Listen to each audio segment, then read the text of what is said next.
Everybody's here. We can wait. We gotta make sure that. Chase, we almost ready. 1 minute away, right? Yeah.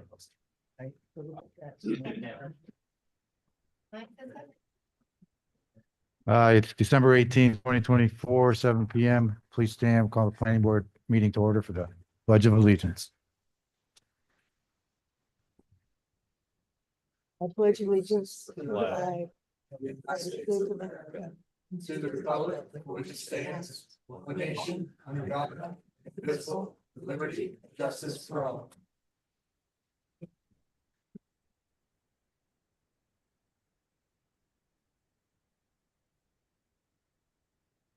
Okay, first on our agenda is the continued public hearing for the new 18 lot subdivision, conservation subdivision. If anybody wishes in the audience to speak, you have to come up to the podium and state your name and address. I believe we're timing at 3 minutes now. Good night. If anybody wishes to speak for the public hearing, please come up. There's not a lot of people here.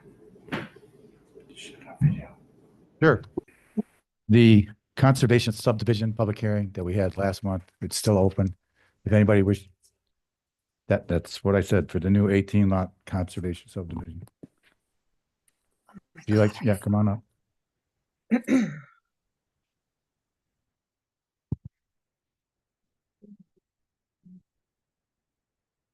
My family has You have to been- give your name and address first, Oh. please. Catherine Bahalski Maglaga, 726 and 728 Lake Avenue. My Can family, you speak into the microphone Oh, so we sure. can hear you better? I talk loud, so Okay. 726 and 728 Lake Avenue. My parents have been paying, and I have been paying taxes to Luzerne since 1967. My parents lived full-time here for the last 10 years of their life. What I don't understand is why the town would allow that amount of houses over the aquifer. Septic tanks have leach fields. You have lawns with fertilizer and pesticides. Now, a lot of people up here, lawns aren't such a big thing like they are down in Jersey. I was born and bred in Brooklyn. I live in Jersey, but this is home to me. We were not notified, any people who have seasonal homes, about being able to come and discuss what was going on. So you want to put all this over our drinking water, our aquifers, and I don't care what their engineers say about the grade of the soil and the depth. That's 18 leach fields, that's 18 houses with lawns. And people who can afford those houses are going to want nice lawns, which means fertilizers and pesticides that are going to go down into the aquifers. And then these houses, $500,000 starting point. I'm sure everyone there, a lot of people in town whose relatives are going to be able to afford those houses. So what you're going to see is hedge funds, individuals buying these houses and using them as short-term rentals. 1 minute. Right? So I cannot understand how you would allow 18 units over the aquifer where we get our drinking water. And this company, you think they're going to employ people in the area? No, I don't think so at all. They're going to bring in their own people, whomever they can pay the cheapest.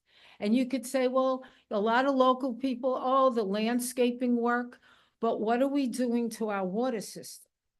All right? But think about that.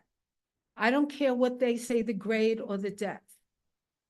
That's a lot of units on our aquifer. And I am disappointed because I've been part of this town since 1967. I'm 71. I've worked price chopper. I've cleaned hotel rooms in my life. This is my home. And that's the water I drink. And my children drink. 3 And my minutes. cousin's children drink. From, Miss, Minutes are up, you Miss. need to wrap it up. okay, from April to December. And I don't know who has money in this pot, but somebody does. Because I don't know who's gonna buy those houses and what they're gonna be used for. And I don't think the town's gonna profit. Anyway, my tax dollars, thank you.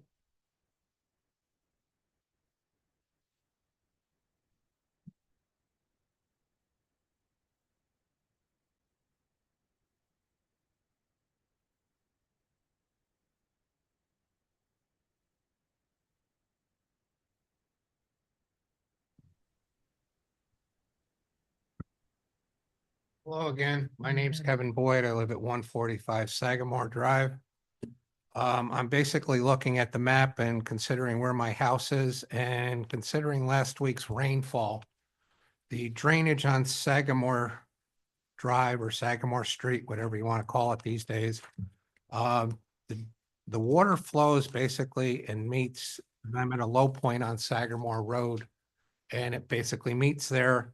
And the drainage off of that road goes down, and looking at their map will basically affect their houses 5, 6, and 7, which is where the stormwater goes, and it will basically go right into that phase of the program. So I'm kind of thinking is that, well, you have drainage going down there.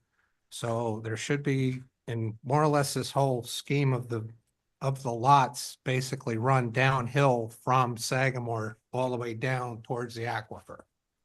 So I'm kind of thinking is that most of these houses that are on the northern, I think the northern side might probably be phase 2, would probably be in the midst of where the drainage for Sagamore Drive goes down to. And it basically is going to run all the way down once it gets to there, down Mulrose, the lane, which is supposedly private. But I'm thinking is the whole water scheme is basically going downhill all the way to the aquifers. So I think this is something that you should take into consideration. Thank you. Anyone else? Anyone else in the audience? Oh.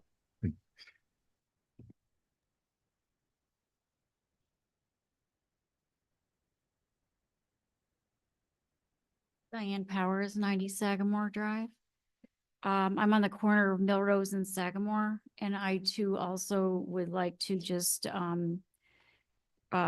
reiterate the amount of water that does run down and is a constant problem running down Sagamore Drive without Milrose being paved.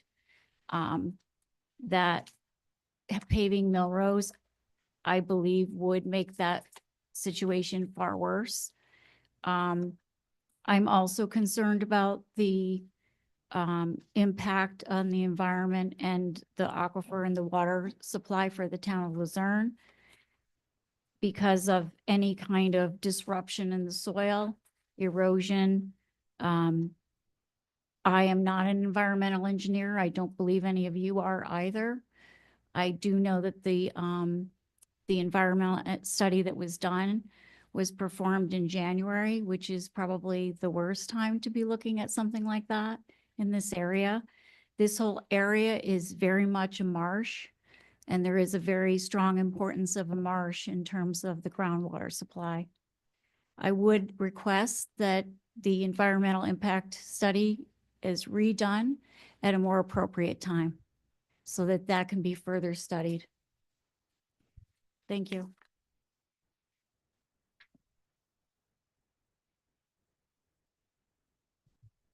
Come on, yeah, come on up.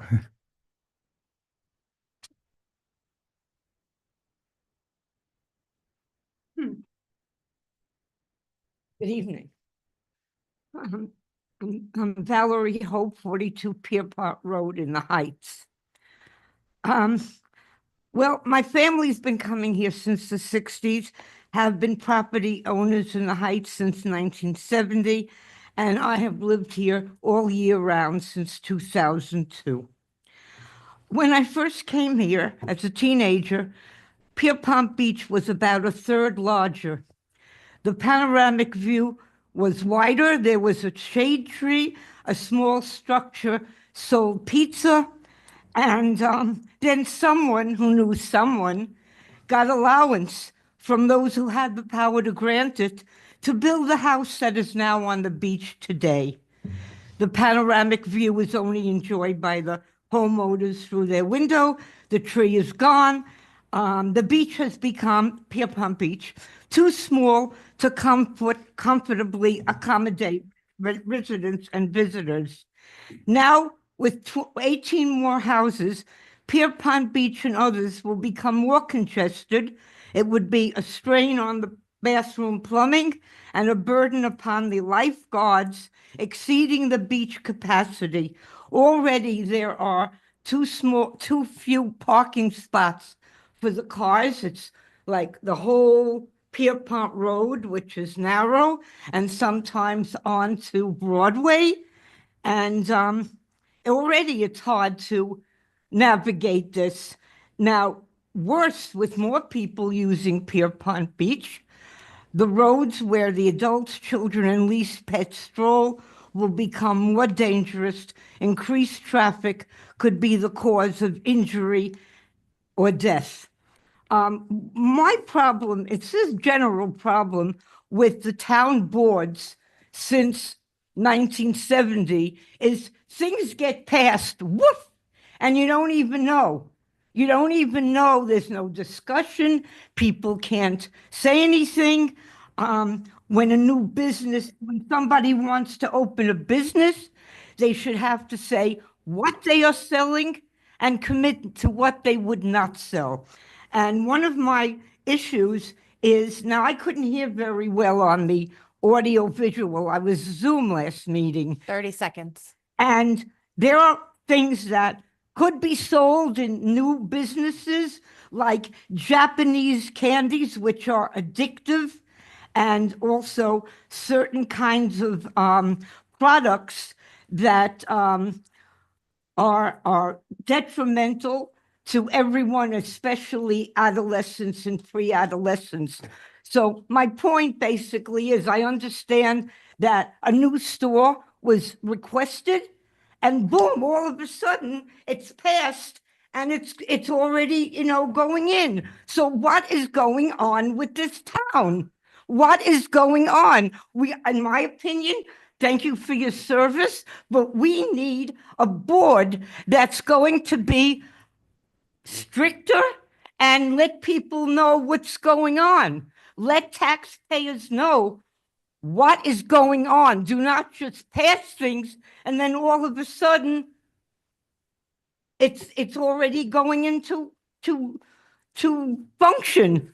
That is not good, and it is not good for the town, and the town does not need any more notoriety.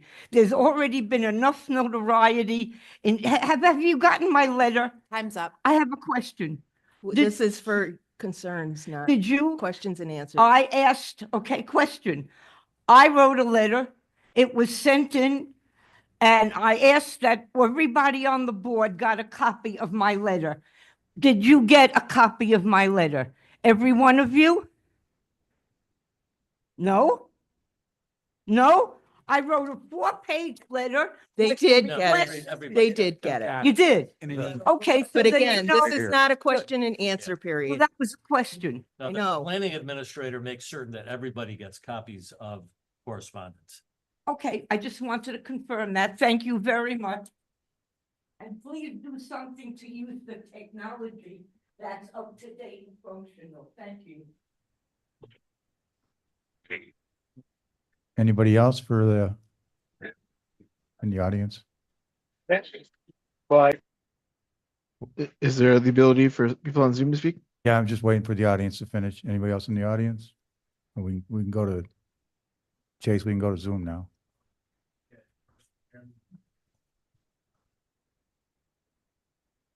When he gets on, if he could state his name and address so we know.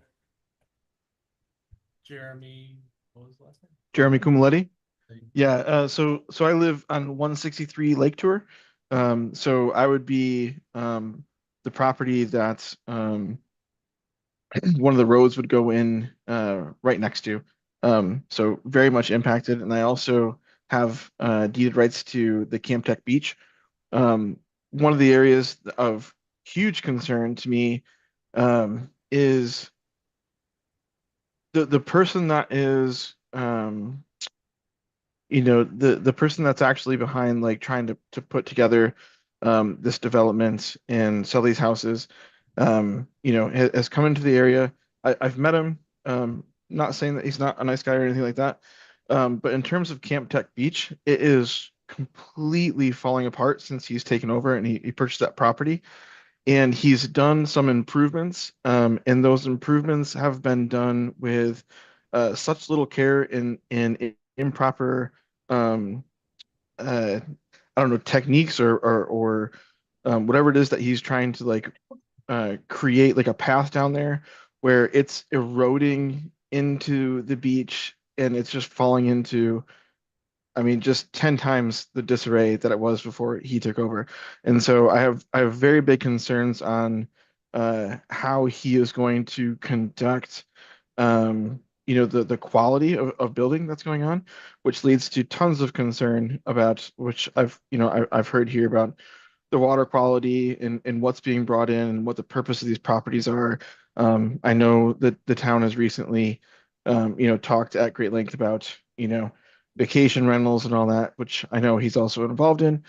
Um, but it turns a town that I know that me and my neighbors are families that homeschool. We have children that are here, and we chose this area because it was nice and remote, and the traffic was low. And right in between our houses that our children like walk between to play with, we're going to have a road with a very, very substantial development. And I'm concerned that those housings that are being put in place aren't just going to be people that are going to be living here that care about community, that are going to be watchful and mindful and neighbors that care about each other, but they're going to be used for vacation. I mean, it's a huge thing. And to have the number of people access, thank you. The number of people that have access to that Camp Tech Beach is just going to explode. And so I've already seen it recently in the last like 2 years, more and more people coming in that are vacationing and that are not residents.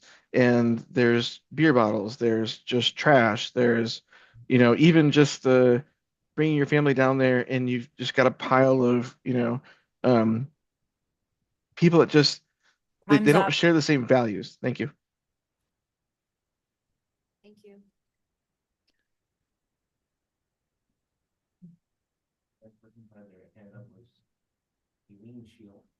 Eileen Shield. Good evening. My statement is provided by me on behalf of myself and my sister Colleen Shield. We're the third generation of owners of our two properties, 169 Sagamore and the adjacent lot, which have been in our family since the 1970s.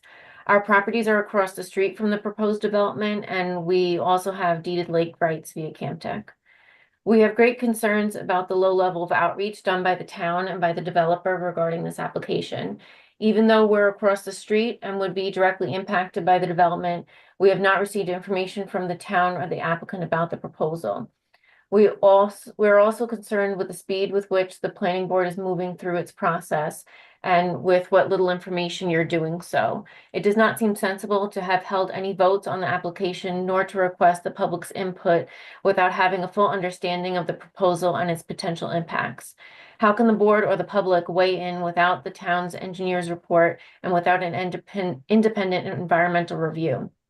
We urge the town to request appropriate reviews of the property, including but not limited to by the APA for wetlands, aquifers, and any other aspects of environmental significance, for example, intermittent or seasonal streams, during an appropriate season to get a true understanding of the land. A determination of this sort should not be made in the middle of winter. Also, just because a wetland may be determined to be non-jurisdictional does not mean that it is not of significance to the local environment. We are greatly concerned about the wildlife that will be impacted by the activity of construction and the ultimate loss of land. Although we understand that the applicant has certain development rights, the character of the neighborhood is something that we hope the board takes into consideration. The applicant has said that there is already a certain level of density in this area, and he's correct. However, the majority of the homes in the area were built decades ago, and the scale of the proposed development removes his argument as comparable. Separately, we know that the Camp Tech Beach property has been removed from the proposal, but we do feel it's important to look at the state of that property as an indication of the applicant's goodwill. As noted by others, the conditions have significantly declined since the applicant has taken ownership. We ask that the board and the applicant please take our comments into consideration and make an effort to undertake a more thorough and rigorous process. Thank you.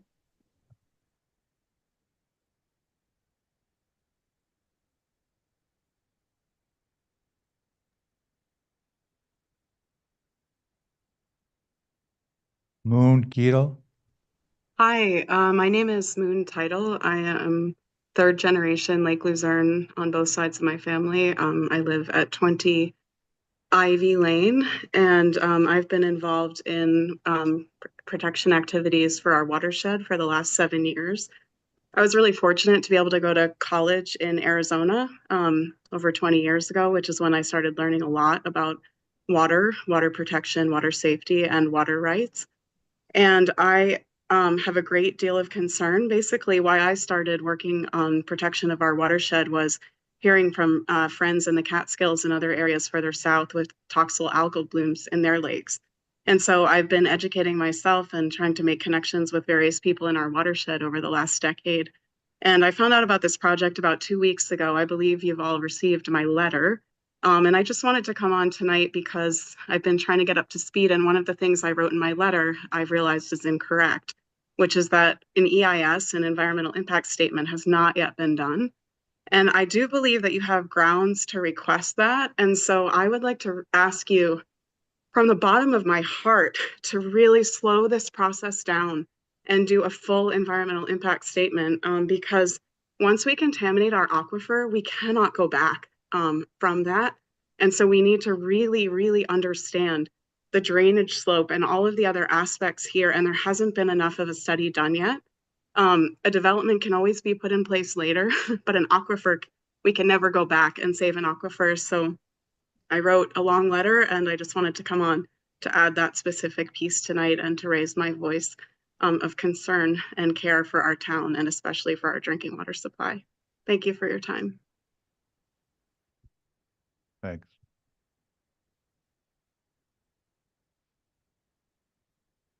Got it. Okay. Once again, anybody else in the audience before we move on to our next item on our agenda? Okay.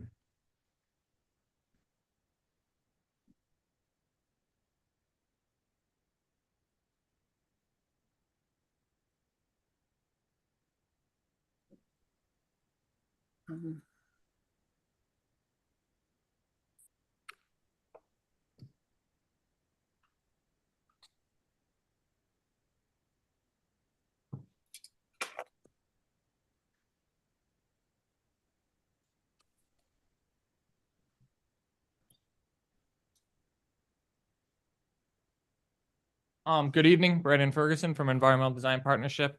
I just want to touch on some of the concerns that we've heard from the public and read in some of the public comment letters that have been sent to our office as well. We understand one of the major concerns is the public water supply. So this proposed subdivision is located, as you can see on this map here, kind of to the north east kind of the existing town water supply wells. We coordinated with the town DPW to kind of locate exactly where those wells are on their lands. And they're kind of shown in this blue circle in the middle. That red circle shown on the map is a 200-foot radius around that blue circle. That is what New York State DOH regulates as the wellhead protection zone for contaminants such as wastewater and stormwater runoff from roadways, which you would see in a residential subdivision such as this. The green circle is 600 feet from that blue circle. So that's 3 times what DOH requires for wellhead protection. As you can see, our this blue dash line on here, that is our buildable zone. So we're over 600 feet with our buildable zone from those existing wells. So we're over 3 times the required distance from those town water supply wells.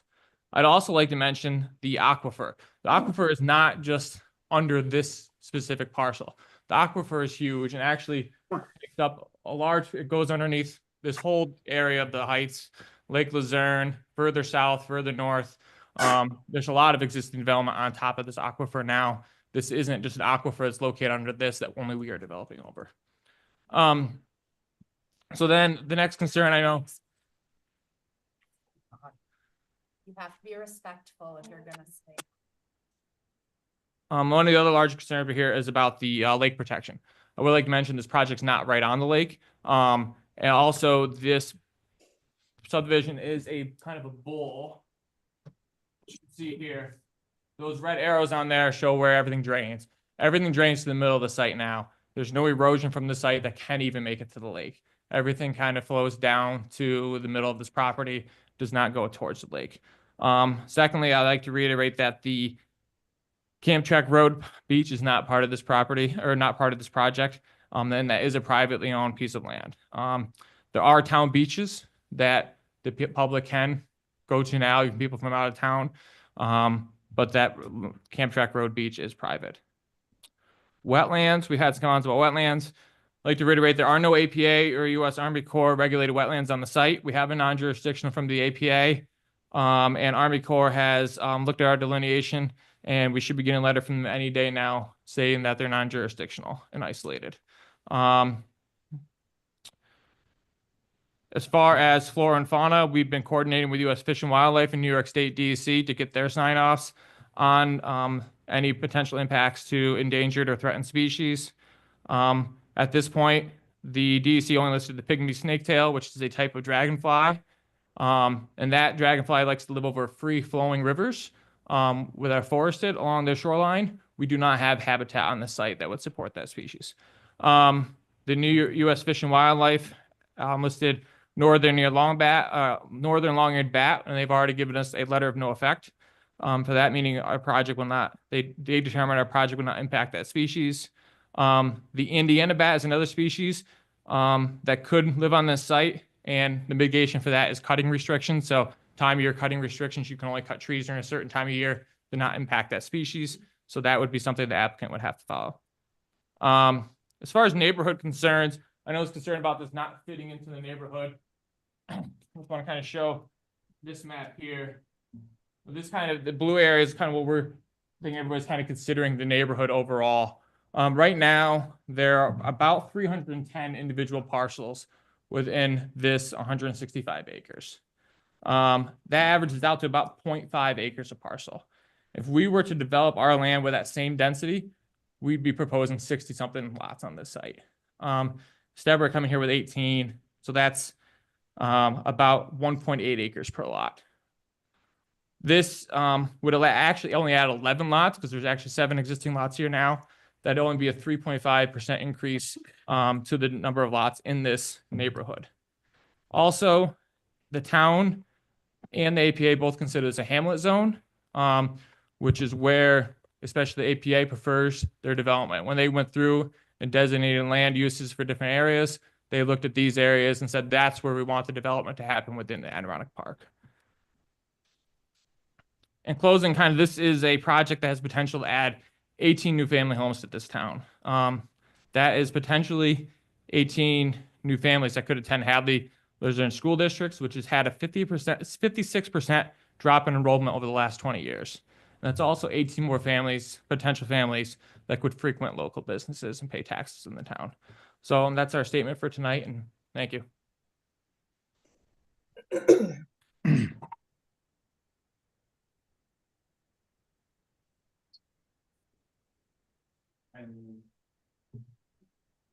Eileen?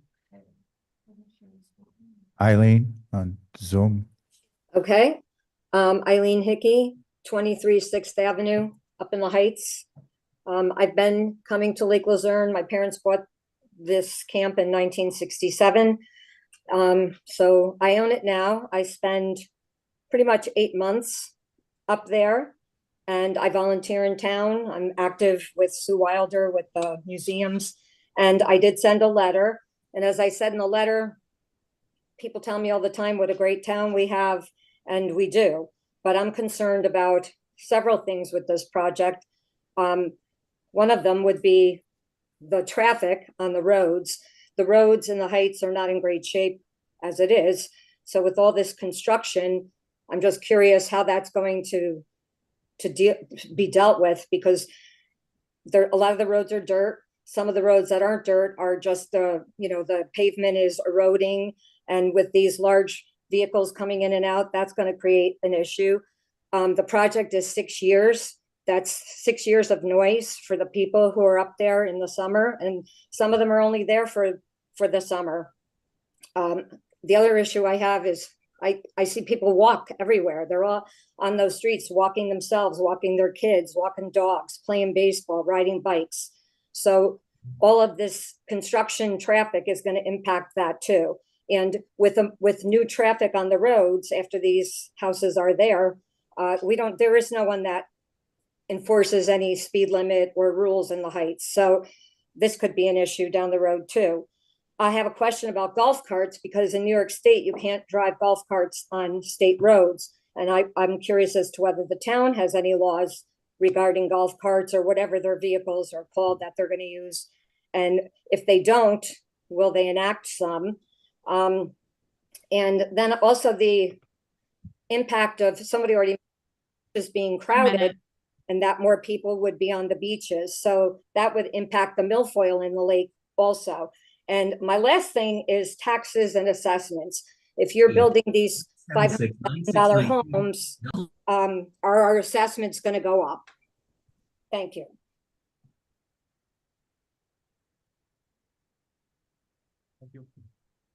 Thanks.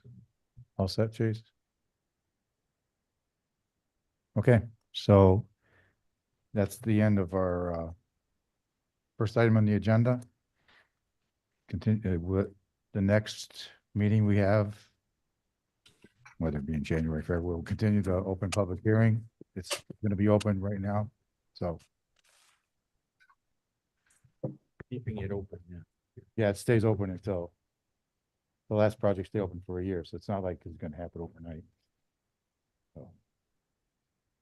Next on the agenda is the 3-lot subdivision for Francis Martindale. You want to take that one person and raise their hand? Fortunately, we were already done with it and you spoke. Is it still open? No. Go ahead. Go ahead.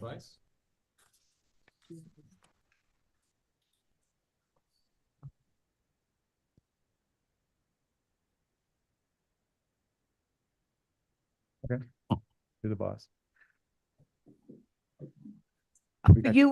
All of you who know the Heights, we have simple little houses on very small plots of land. So my question would be to the developer who lives in Niskayuna, Schenectady, where all the houses are very substantial on very large plots of land with lots of wide roads. Why didn't he go to the planning board of Niskayuna and ask to build houses there? Why is this outsider coming to our beautiful little harmonious community, and the potential is to ruin it? The board here has a big responsibility, and that is the present and future of this beautiful town. And that's what I want to say. You have a responsibility, every single one of you, and whatever your decisions are going to be forever. So please respect us who live in the Heights all year round or seasonally. We are taxpayers and we deserve to be respected. And again, thank you for your devotion to being on the planning board.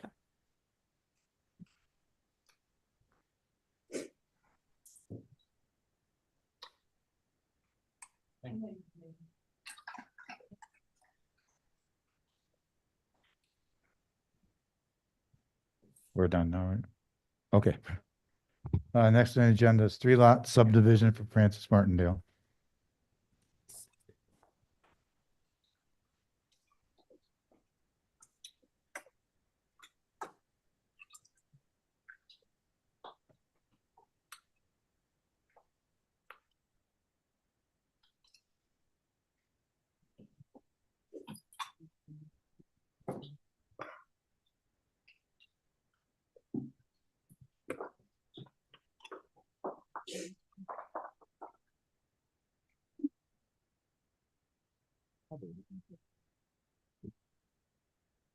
Oh, Francis, you're recusing yourself. Okay.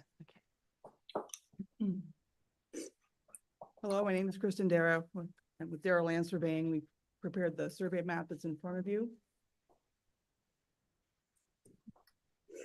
Mr. Martindale is the owner of 2 pieces of land on Paul Street.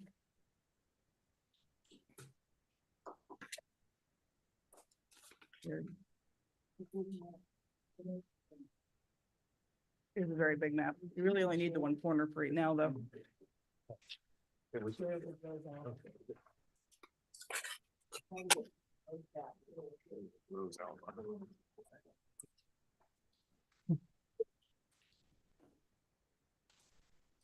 You do have ledger size 1 in your packet.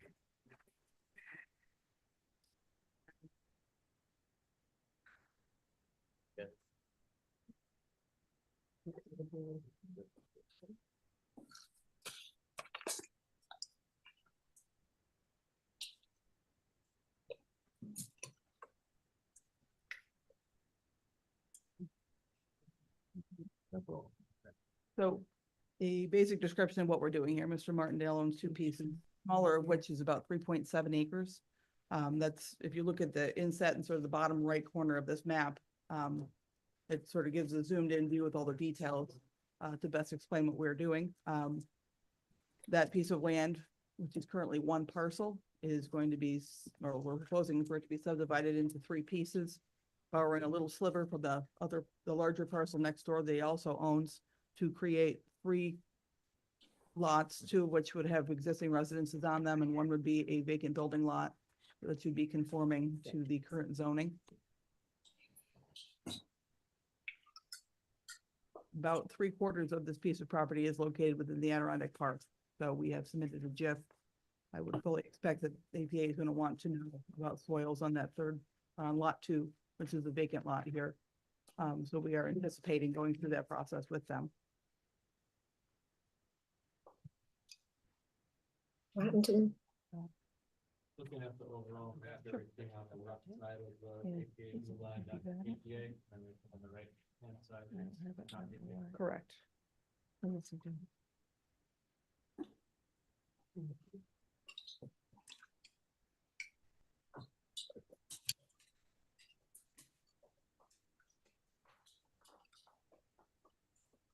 There's septic systems on the lots.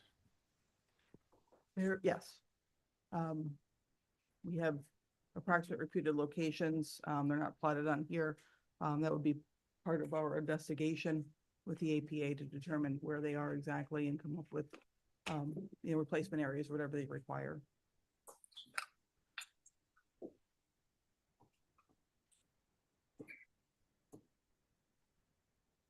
Once you make this boundary line adjustment, it looks like your gravel drive is gonna be woodland between different properties. Are you planning on one driveway? Speak into the mic, Francis, please.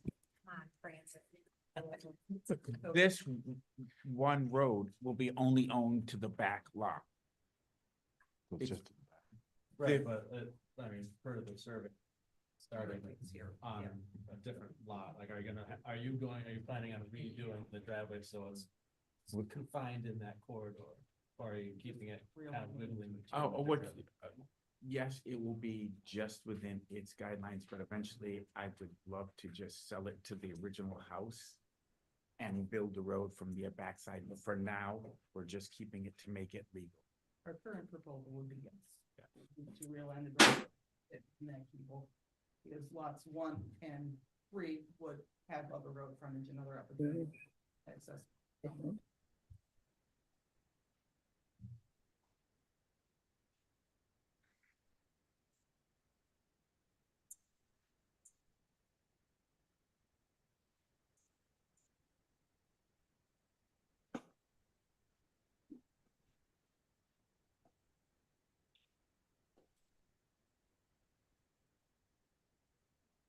So Karen, are we waiting on stuff for this?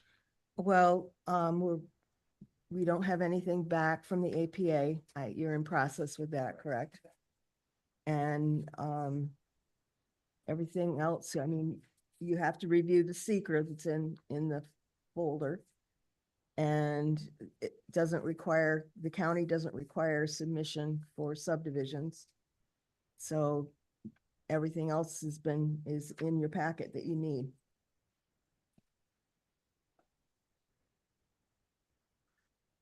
So we have to read the seeker into,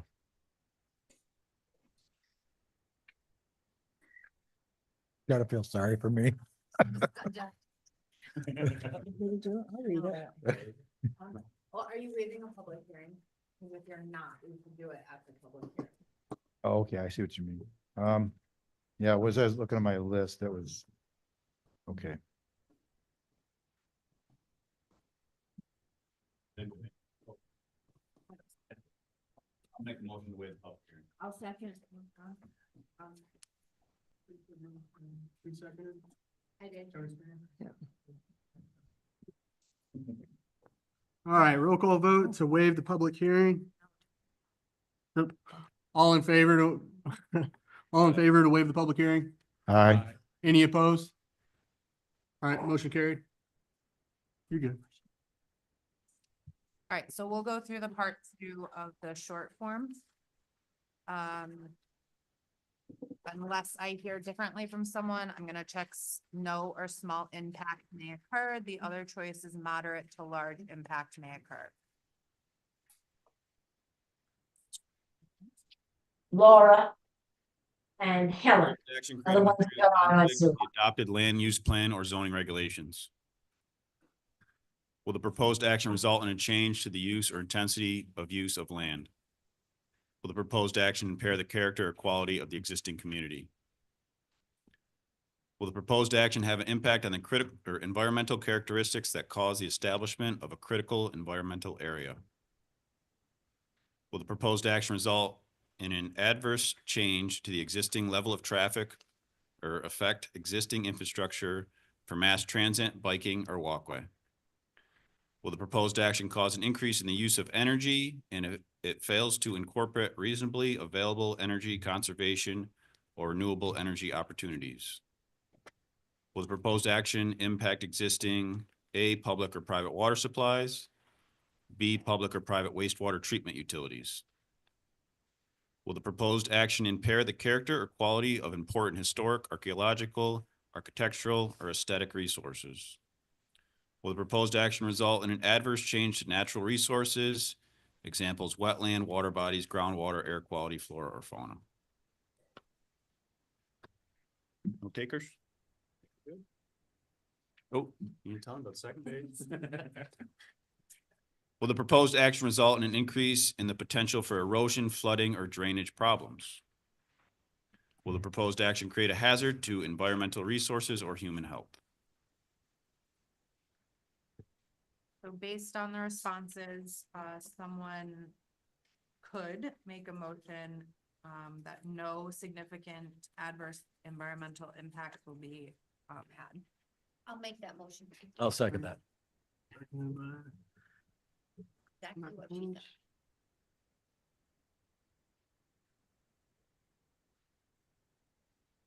said. Mike, can I speak on the issue? There's no public hearing for this, sorry.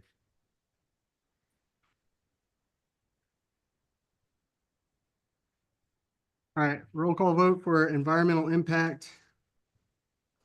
John Karamsky? Yes. Well, hold on, let's clarify that. Yeah, let's- How do you want to do that? So the resolution is, this project will not result in any significant adverse environmental impacts. So John, There'll be no. well, but you're voting yes for that, right? To accept the resolution for, okay. Yes. Okay, John Karamsky, yes? Yes. Tony Springer, Yes. Josh Fisher, Yes. Howard Schaefer, Yes. Michael Panich, Yes. Rosalba Torres. Yes. All right, motion carried.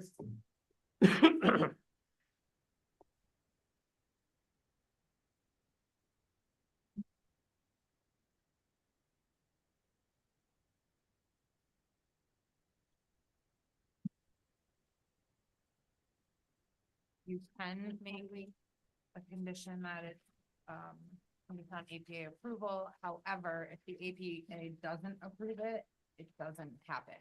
So you don't have to make that a condition. It's up to you though. Okay. I'll make the motion to approve it. Second. All right, Josh. All right, motion to approve, all in favor? Aye. Any opposed? Motion carried.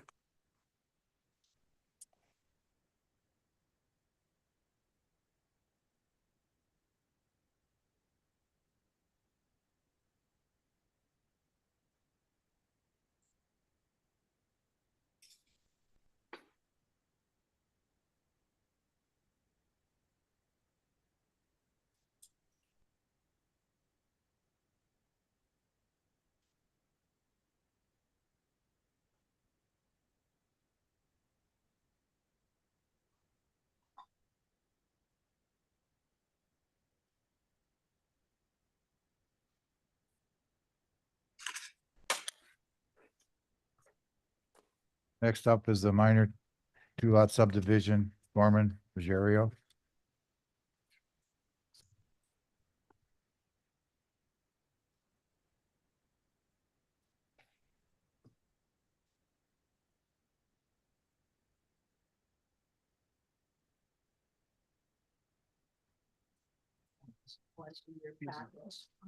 Using us.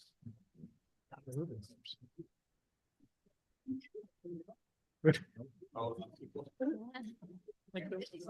was gonna say, it does, Tony doesn't look like Ruggiero.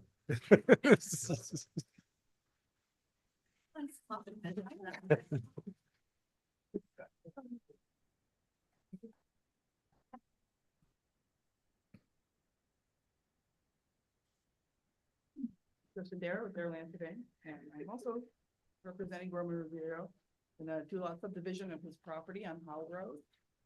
Mr. Rivero lives in what's known as Building A on this map. It's his primary residence. What he's looking to do is to subdivide his property along Howell Road, keeping the 4.44 acres on the west, I guess the west side of the road. The opposite side of the road is his residence. Yes, it's west, as a separate lot. There's an existing building, an abandoned septic system over there, there's wetlands over there. We subdivided off a piece for his brother Peter a few years ago. So what he's looking to do now is to just piece off the rest of what's on the opposite side of the road as its own parcel. I believe he intends to put it on the market for sale. Can you, sorry, can you speak? Is that better? I can't hear any difference over here, I'm sorry. He would be retaining lot B east of the roadway, which is 17.8 acres. So he's, can you hear me now? Okay. So essentially we want to split this lot along Howe Road, 4.44 acres on the west, 17.8 acres on the east. Each of them has buildings on it. It is in review by the APA. We did receive a letter the other day stating that the application was complete. But beyond that, they haven't given us their feeling one way or the other, so we're awaiting a response from them. Kristen, his Yes. house is the one that's on the pond, right? Right, yep, lot B, the one known as Building A, the main lodge, with his residence. And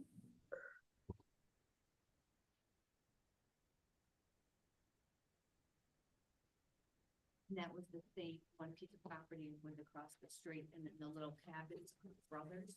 Yep, yeah, so we split off the piece for Peter a few years ago. Yes, that's Like the this- brothers. At one time, this was all one piece, right? Yeah. So the remainder on that far side of the road, he's requesting it to be subdivided into its own standalone parcel.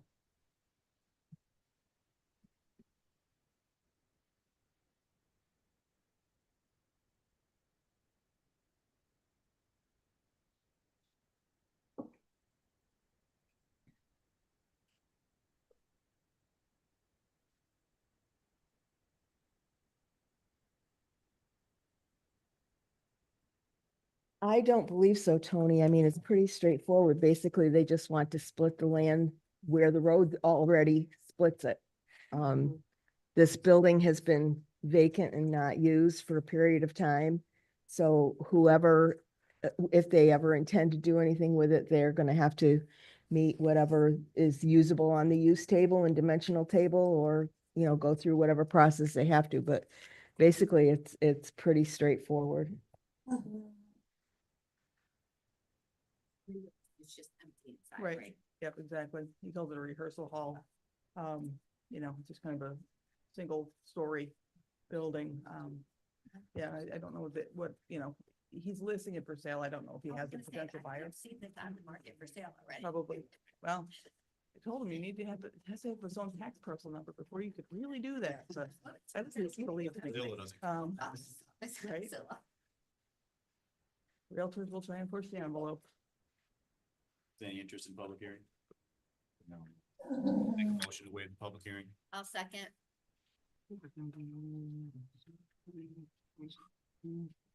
There we go. All right, motion to waive the public hearing. All in favor? Aye. Any opposed? Motion carried.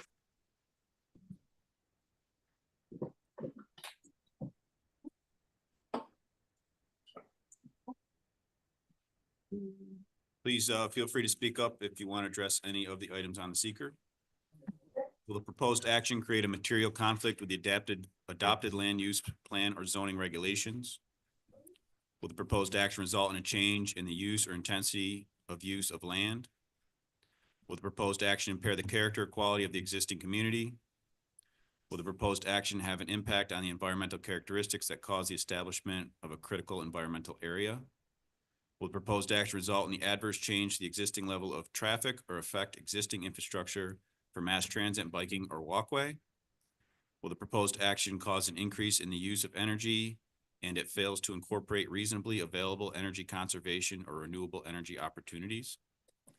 Will the proposed action impact existing A, public or private water supplies, B, public or private wastewater treatment utilities? Will the proposed action impair the character or quality of important historic, archaeological, architectural, or aesthetic resources? Will the proposed action result in an adverse change to natural resources, examples, wetlands, water bodies, groundwater, air quality, flora, or fauna? Page 2. Will the proposed action result in the increase in potential for erosion, flooding, or drainage problems? Will the proposed action create a hazard to environmental resources or human health? So a resolution that the proposed action will not result in any significant adverse environmental impacts. I'll make the motion. Who seconded? Francis? All right, motion that the proposed action will have no environmental impact. Roll call vote. John Karimsky, Yes. Yes. Tony Springer, Yes. Francis Martindale, Yeah. John Fisher, Yes. Howard Schaefer, Yes. Michael Panich, Yes. Rose Albatores. Yes. Motion carried.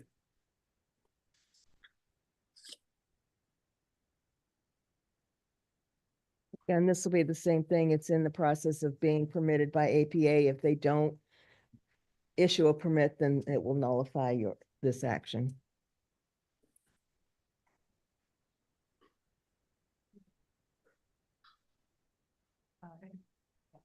I'll make the motion to accept the application. I'll second.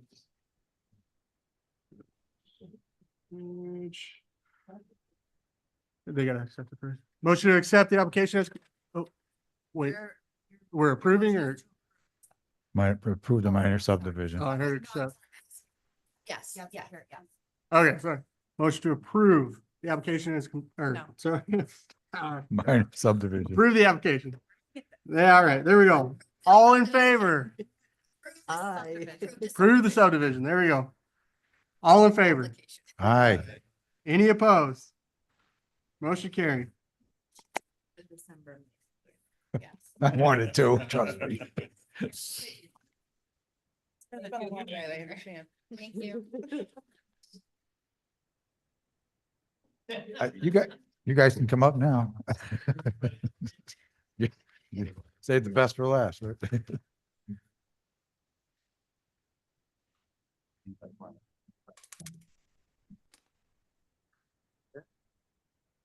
We have two separate things. for this? He's got two things going on, right?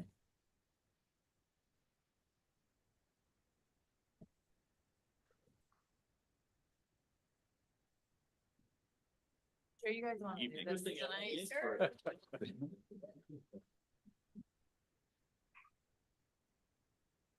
Okay, before we start on this one, just so that you know what the history of this is this parcel is presently being changed to all Hamlet commercial. There was some question as to whether there was Hamlet residential on it, if it was a split lot, that one and the Luzerne market next door to it. So part of the comprehensive plan was to do away with with the split lots. So we've taken it to the town board already. We've had a public hearing on it to change those two lots to complete Hamlet commercial. So Mr. Cirillo is in front of you tonight for two things. One, he would like to subdivide his lot into two lots, one being the business building that was there, containing the business building that was there, and the second one to be a vacant lot, which eventually he's hoping one of his grandchildren will build a house on. That's the subdivision part of it. The second part of the process tonight will be to go through a site plan review for that single family home and septic system, because it is Hamlet commercial, or will be Hamlet commercial after the 22nd of December if we get no response from the public notice, which is currently being in the paper. And Hamlet commercial requires a site plan review for a single family home on Hamlet commercial zone. So that's what you're looking at tonight, two separate issues, one subdivision, two site plan review.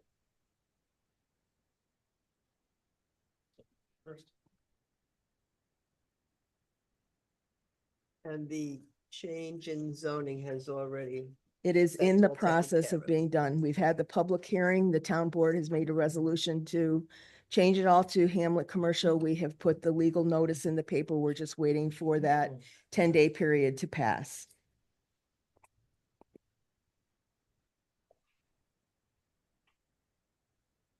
Karen, did Tony give you maps to pass out? Oh, I'm sorry. Yes, he did. They each have a map in there, but it's a smaller version that I made.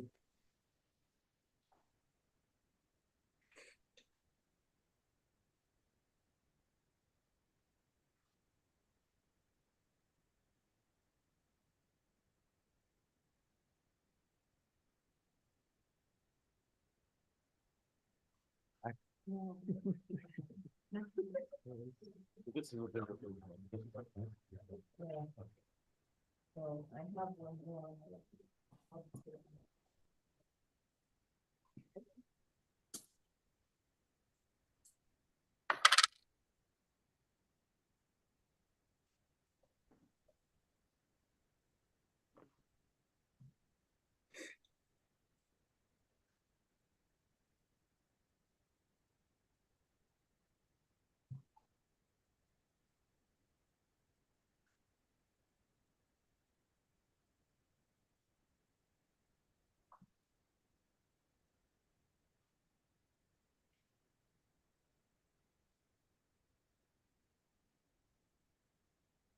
Subdivision.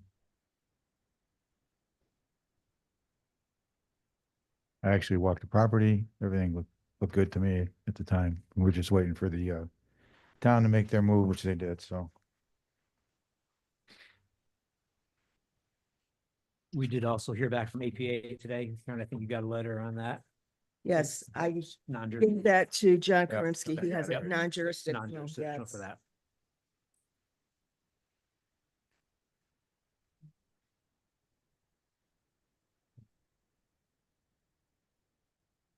No, the lot size should be fine, right, Karen? According to our, 15,000 square 15,000. feet is required in Hamlet commercial where there is town water available.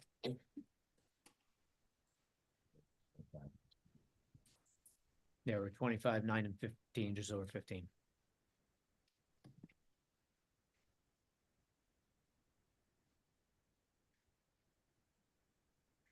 Just got notification.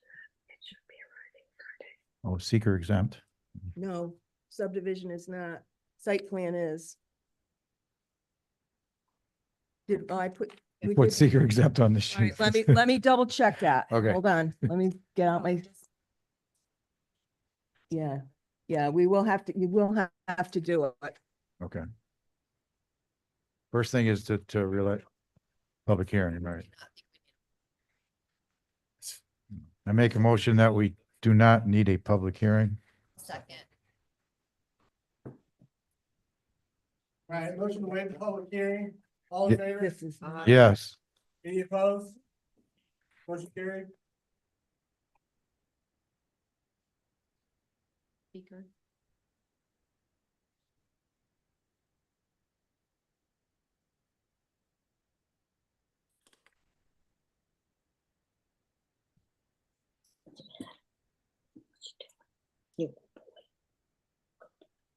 Thanks, Josh, for doing this, because I'm,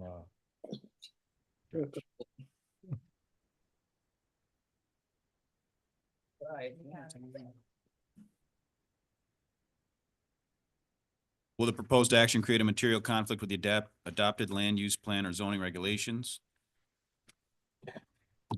Will the proposed action result in a change in the use or intensity of use of land? Will the proposed action impair the character or quality of the existing community? Will the proposed action have an impact on the environmental characteristics that cause the establishment of a critical environmental area? Will the proposed action result in an adverse change to the existing level of traffic or affect existing infrastructure for mass transit, biking, or walkway?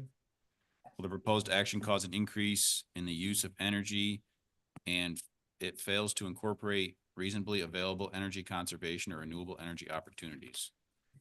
Will the proposed action impact existing A, public or private water supplies, B, public or private wastewater treatment utilities?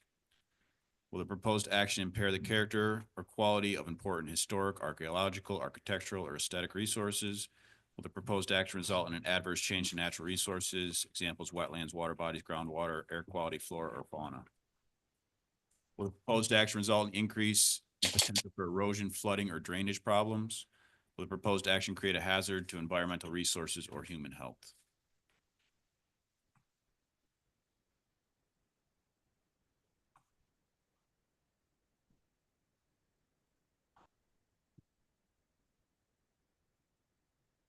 Anyone wants to make a motion that the proposed action will not result in any significant adverse environmental impact?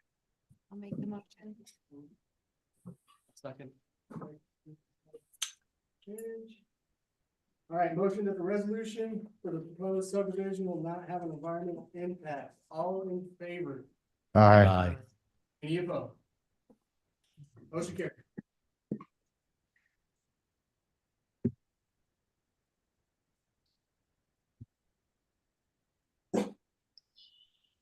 Make a motion to accept the subdivision. Approve the subdivision. Yep. I'm getting close. It's getting better. Second. It's getting the easy part. All right, motion to approve the subdivision. All in favor? Aye. Any opposed?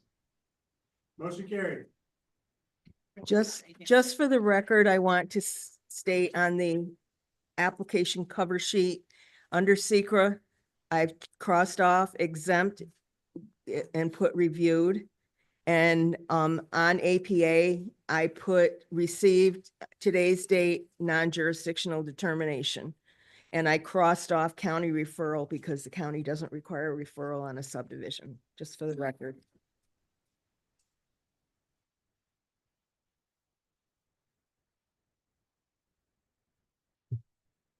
Now we go to the next part. Use the same map for the second part of this process.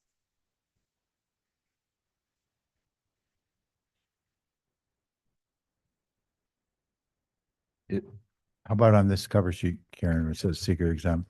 This one is exempt because Okay. it's for a single family home and it's one of the exempt. APA thing also. We, It covers both the subdivision and the building of the new got the home. letter today. so. Non-jurisdictional, correct. So I'm gonna make that note on mine.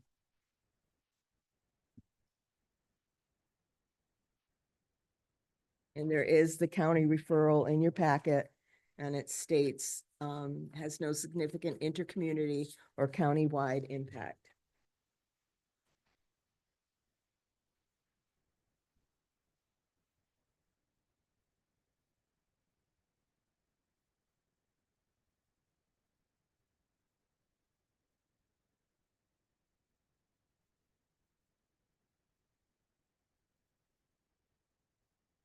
Is there any guidance in the comprehensive plan about putting residential units on commercial lots? They didn't really talk about that at all. No, they did not. The old one did, but this one did not. And there's existing houses on that road. On the Lawrence Street side, Yeah. yes, it is residential on that side. So are those other houses in Hamlet residential? Both. Okay.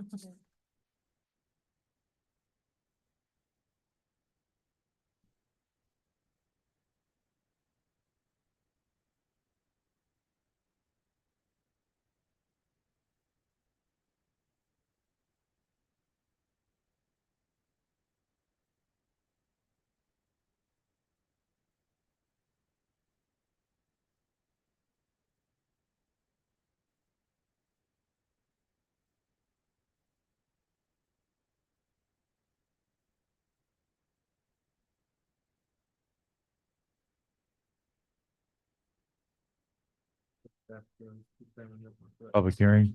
Is there a need for that public hearing or?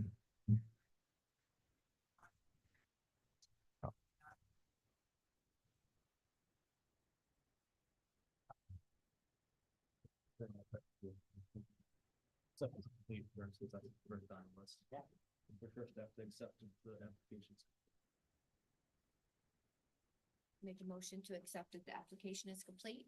Second.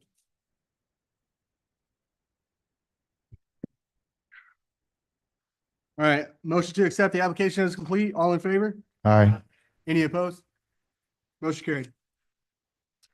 Motion to waive a public hearing. I will second. Motion to waive the public hearing. All in favor? Aye. Any opposed? Motion carried.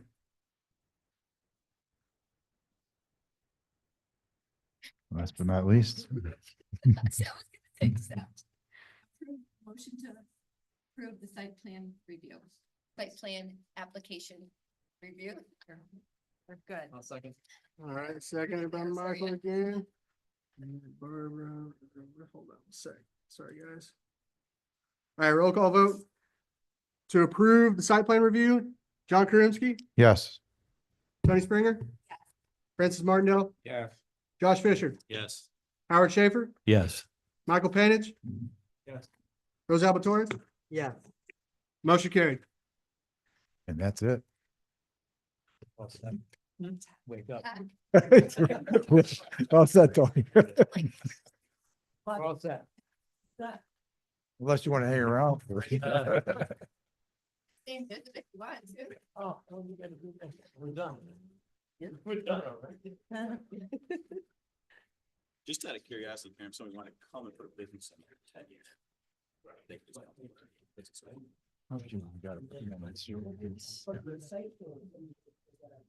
Zane?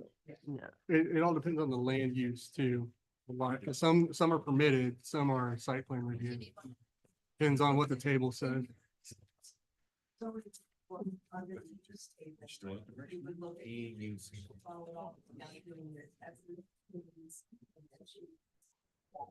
Different properties.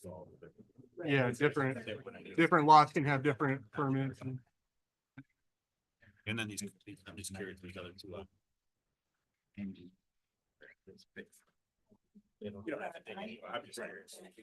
No. Yeah, here's where it was split. This is his lot.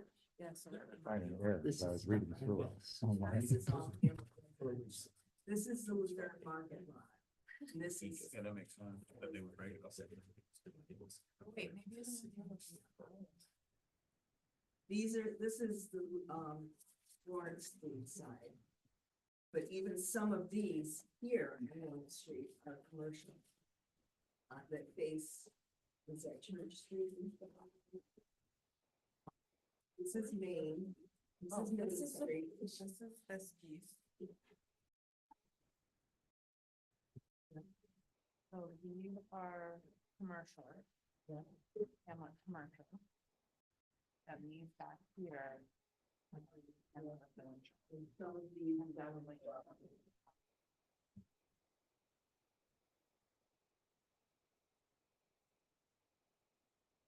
Next on our agenda is to approve the minutes from November 20th, 2024.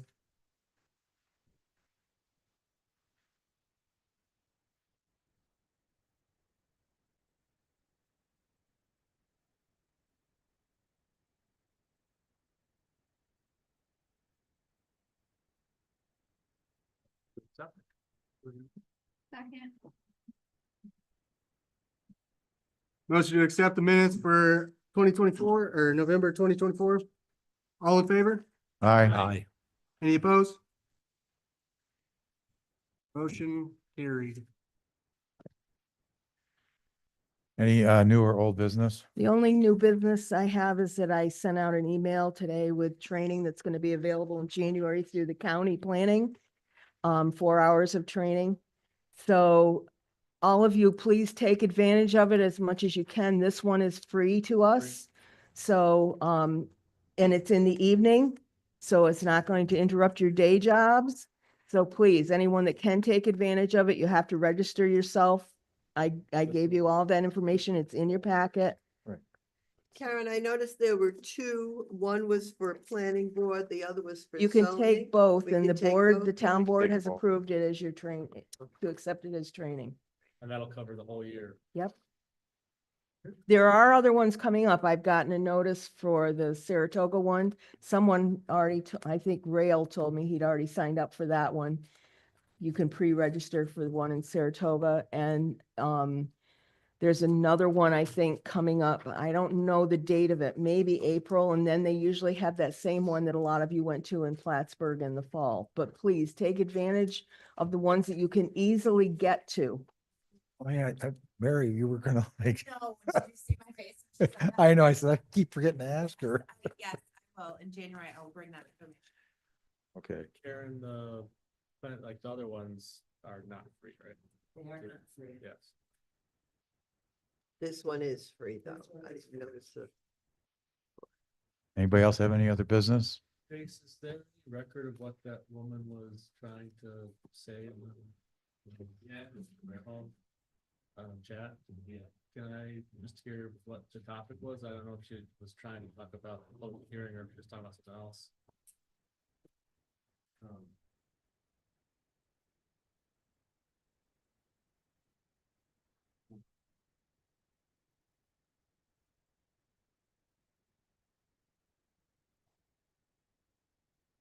The people who are in the room get to speak first, and then the person in charge will call on those on the Zoom to speak. That was probably me. Sounds like she was trying to talk about. First. Yeah. But she missed the public hearing part. Yeah, because we were in the middle of another. Zoom. And I mean, I think it's something we should consider. I know the zoning board had done it, that they have to be present Right. to talk. That's a And I good mean, idea. I would like to have people be present to talk. I mean, do we just, We could, all we have to do is make the resolution and pass it, right? That's what the zoning board did, was they passed a resolution not to allow comments through Zoom. You either have to send in a letter or send in a representative or come in person. Because it's very distracting. You can't hear them. They can't hear us. It's, And Zoom is not required by law any longer. It's good for us for being able to do the minutes off it, that kind of thing, but it is not a legal requirement. Although, here's a question, because the technology that we're using is not easy for people on Zoom to hear us, doesn't mean that we shouldn't allow it. You know, part of the thing that's unique about. Still being allowed, we just can't make comments like. Yeah, I'd still use that same reasoning. I mean, you take so many of the communities in the upstate New York area that have a large population of either second homeowners, visitors, summer residents. There's an advantage to us being able to hear what that audience has to say. I'd say that, is there, in fact, this may be, Chase, a question for you. Is there anything that we could do that would make it easier for people who want to tune in by Zoom, that would make it easier for them to hear and exchange and share information? They can write a letter. Mhm. They put it in writing, and I feel like when somebody has to put something in writing or be present, it's a lot harder to honor what you're trying to express and your feelings is in writing or in person. When you're just on a video screen, there's no, you're not responsible. You're not here in front of us. They can block it off so we can't see their face, Right. and that's not fair. Mhm. But if they have to put it in writing or be present, I think it makes them responsible for what they're saying also. Plus, this topic is not closing quickly anyway. So they'll have many of opportunities to be able to come in and say something before we can close.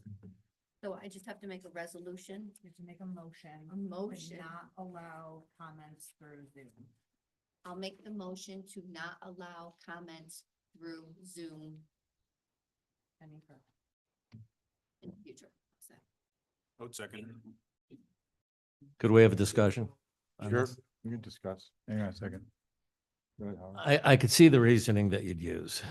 And with technology changing the way that it does, as often as it does. Yet, at the same time, when there are people who want to be able to take part in our meetings by Zoom, one of the good things about the pandemic was it required all of us to look at how we work with these meetings a little differently. And it required people who are in, whether it's a town board meeting or a city council meeting, to hear what their constituents say. We have to be able to make it as easy as we can for the residents of Lake Luzerne, no matter what they're talking about, 12 months out of the year. I think it's an important part of being responsive in government. All of us here, especially, over the past year, questions of trust in government. And I think that we are doing a disservice if we were to say to a portion of people who want to be able to hear what we're doing by Zoom, to say, well, you could listen in, but you can't talk. And for that reason, I think we should continue to allow exchanges and information by Zoom. It's just, my own opinion. The only time they can talk is public hearing. They can never talk any other time, only Right, the public hearing. Right. So maybe we should refine that to say only Well, during that the is, public hearing. that's the way it is now. Yeah. but You know. I don't agree. I Mhm. stand by the motion. Was there a second? Yeah, there was a second. So roll call vote to not allow comments through Zoom. So it's yes.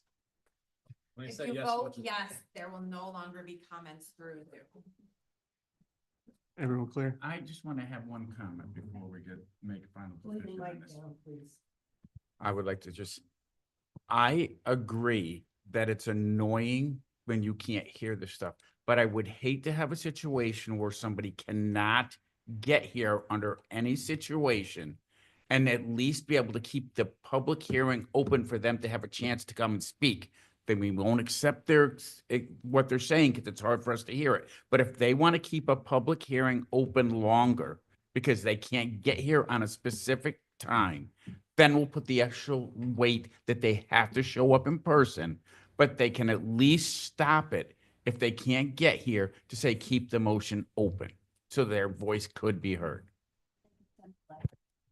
Correct, but if they want to be able to, and they can't get here on that meeting, they could have someone through Zoom say, I need to keep it open, and The that's only it. problem with that, Francis, is there's a potential of someone Okay, keeping that public hearing open month after month after month okay. because they don't want you to make a So decision. how about we do it, they're allowed it once.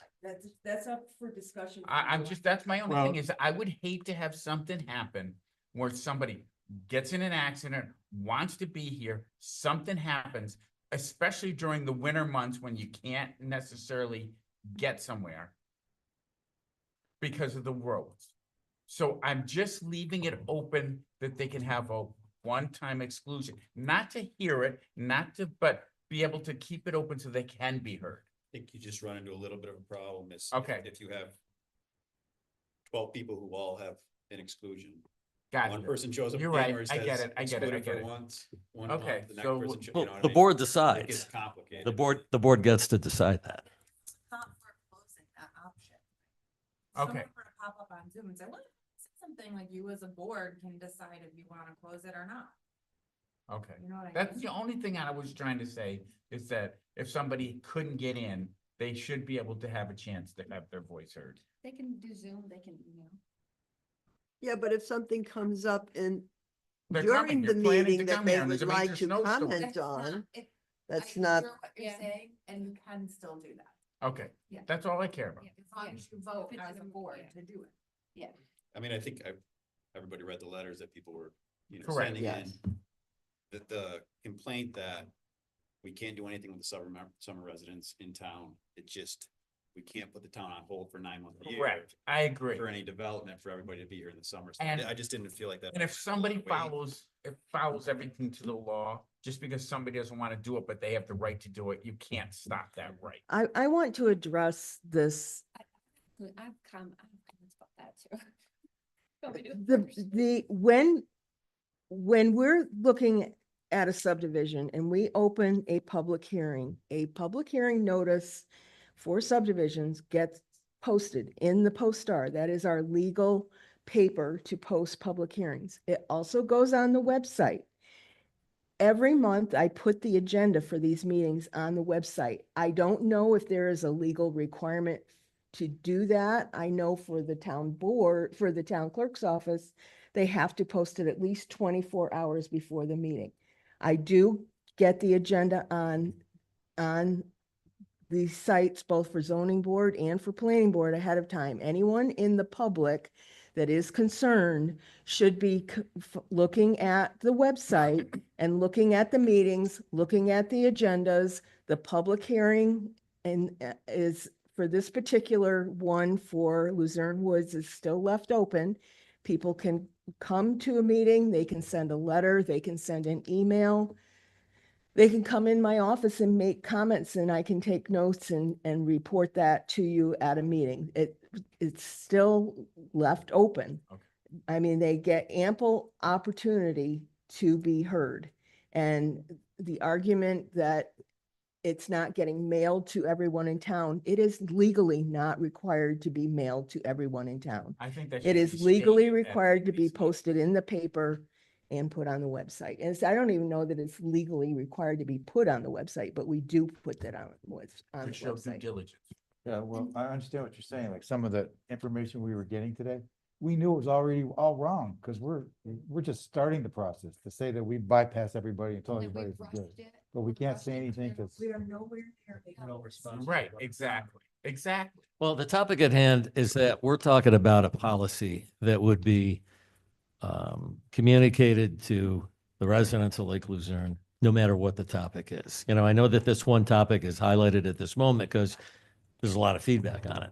But say 6 months from now, a year from now, 18 months from now, there could be another topic that comes up. And that's why I'm just thinking that the benefit of us taking a little extra time to give 10 people 3 minutes, no matter what the topic is, both on Zoom and in person, is something that that I feel that we as board members should be obligated to hear. That's my thought. There's good arguments both sides, but just my 2 cents worth. I agree. I think that, I mean, if nothing else, the optics of making this decision today is not going to bode well for anyone. especially with this particular, Hot But spot. we're also following other boards within the town, so we're staying consistent But with I would- how they but their handle it. boards are I'll just also say out of different than everybody that ours. spoke this evening, the one woman who kind And of she also sent us a was, letter. was with that. the only person who spoke that really made valid criticism. They don't put the camera on, which is wrong, Maybe they're just uncomfortable with that, but they want the then they voice. should be here in person. Well, I also wouldn't want that person that was here right Do we there have people saying coming all up? kinds of side comments that were unnecessary that Mary had to tell her. Commerce, Exactly, but she came in person. but she didn't handle herself correctly. Okay, there's a motion on the. Yeah, floor. you got seconded. So I'm- Somebody's got a question on Zoom. This is not. Yeah. So do we want to go ahead and vote? Discussion's over. There was a first and a second, so. Okay, roll call vote to not allow comments through Zoom. John Krimsky, You're accepting the proposal. No. Not yet. Tony Springer, Yes. Francis Martindale, I think we need to table it, so no. Wait, so are you? So making a motion to abstain. table? You make a motion to table it then? Well, don't we have to vote on this? We can't No, just, if you make a motion to table, it stops voting. And Oh. now you have to vote on the motion to table. I'd rather table it too, yeah. I'd rather table it to give us time to think about it rather than in heat of the moment. I would second the table. Josh is seconding. Josh I is do think seconding it's a the valid point, but I think more time needs to be discussed or thought about. So now we have to vote on the table. Sorry, Mary. All right. Mary, a yes vote means what and a no vote means what? Vote yes, you are tabling this resolution. So it means it doesn't come up again till you bring it in. Okay. At all. I guess my feeling about the whole thing period is, and I understand about the Zoom, we don't want the public to think, Oh, really? well, we haven't voted to table it All yet. right, vote. You have to either vote to table or you. Gotcha. Sorry. That's all right. I'm tired. I haven't had sleeping 2 months, so I'm sleeping. All right, to table the vote. John Krimsky, Yes. Tony Springer. To table the vote. Yes. Josh Fisher, Yes. Howard Schaefer, Yes. Michael Penich, Yes. Francis Martindale, Rose Albator. Yes. Motion carried to table the vote. Add one thing though, that I You can would, bring it I up would next- like to next vote week. on. I would like to vote on that if they do speak on Zoom, they have to have their camera on so we can see. Make a motion. So can we make a motion and Sure. agree on that? Because And their name. their name, their address, and they have to have their camera on. Well, no, and I think for the most part, they did give their name and address. They don't have to like type it out. But they have to say their name. and say Just their like they address. have to say it when they come up on the list. So it's in the address. I don't know. I just when I went through the training, I thought they said that that's not, you can't force. Well, we make them do it when they come up here and talk right here. They say where's their address, what's their name. Okay, I'll make it bringing it up and I don't know, let's leave the address off, Okay. let's just I just say don't want to get camera us. on. Okay. I'll make the and- motion, or is it resolution motion, Motion. that when we use the Zoom feature within our meeting, that if you would like to speak during public comment or any part of our meeting, that you have to speak your name and have your camera on. How's that? And address. Well, they're not sure about the address. Oh. Yeah. They have to have their face visible in the camera. Yes, the camera on. Yeah, the camera could be on. Yeah, exactly, yeah. They have to be visible, speaking in their camera. They have to be, Do we have a second? I'll second that. Francis Martindale. All right, so motion when using Zoom at a public hearing. You have to, you have to show your name and be on camera. Your face has to State your be on the name. camera. your State your name and have a camera. No, your face has to be on the face camera. has to be in the camera. Face must be exposed in camera. It's correct, though. We're doing what we have to do. Because we don't know. Correct. Roll call vote. John Krimsky, Yes. Tony Springer, Yes. Francis Martindale, Yes. Josh Fisher, Yes. Howard Schaefer, Yes. Michael Penich. Rose Albator. Yes. Motion carried. If it is snowing outside, it's snowing out. But they have to sign it. Motion to adjourn. Okay. I I can't make second. it, but. That's right. That's right. You can't make a motion. I make a motion to adjourn. Any second? All in favor?